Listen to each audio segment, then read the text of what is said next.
Hello everyone, so today I'm gonna add a couple more photos from the 50mm f1.2. So let's get started. I'm gonna use the U3 since I have been recently using this same filter. So to keep the feed more consistent with it, and I'm gonna reduce the exposure a little bit more and then increase the contrast and then adjust the 4:5 crop right here. Yep, and then save it.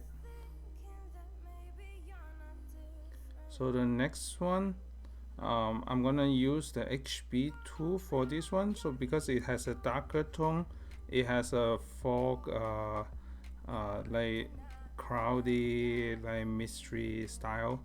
So I'm gonna use the HB2, make it darker. It has a dark style also right there. I'm gonna reduce the HSL for the saturation and then increase a little bit. You can leave it 3:2 like this if you do it for story. So if you save it like this, you can do 3:2. But if you do it for Instagram, you can see that in the square crop it has cropped it a lot. So you can use the 4:5 like this crop right here and then save it.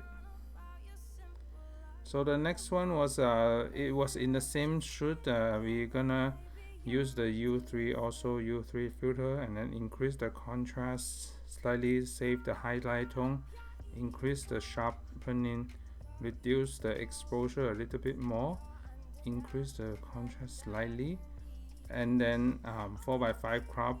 Make sure the left and right have enough room for the spacing in the Instagram feed grid. So the next one, this one is the backlight. Let me try. So this one is too cold.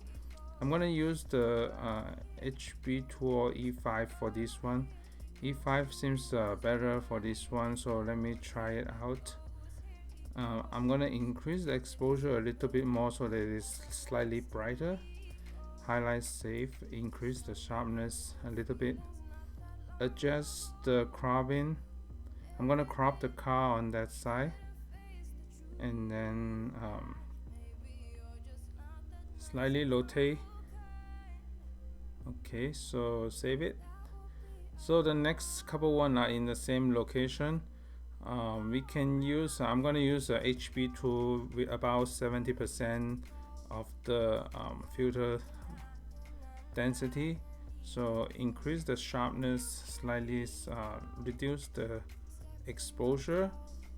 We can do 4:5 crop, slightly rotate to here. And this is the lens is 50mm f1.2L RF lens, the latest RF lens available right now for the 50mm range. I think they might come out with a cheaper one, so I might test it out, the cheaper one also. So let me update this one and then slightly up a little bit, and then next, and then save it.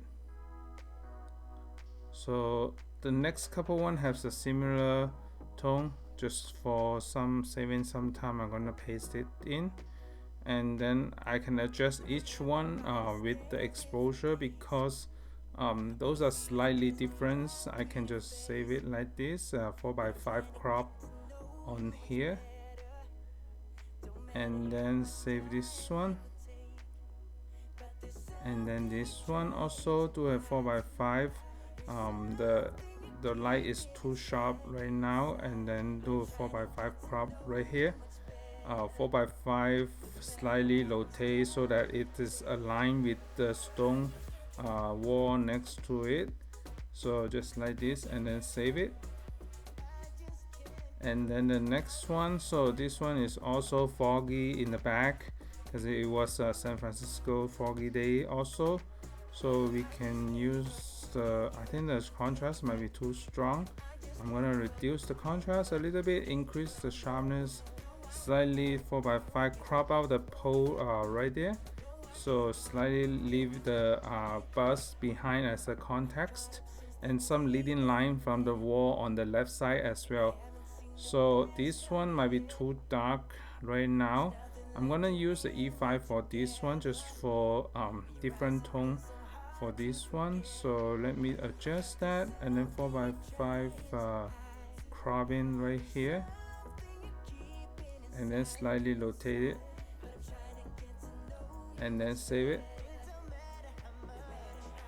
And the last two one, let's get started. So we are gonna use the same set of filter in here, and then paste it here, and then slightly adjust the cropping right here.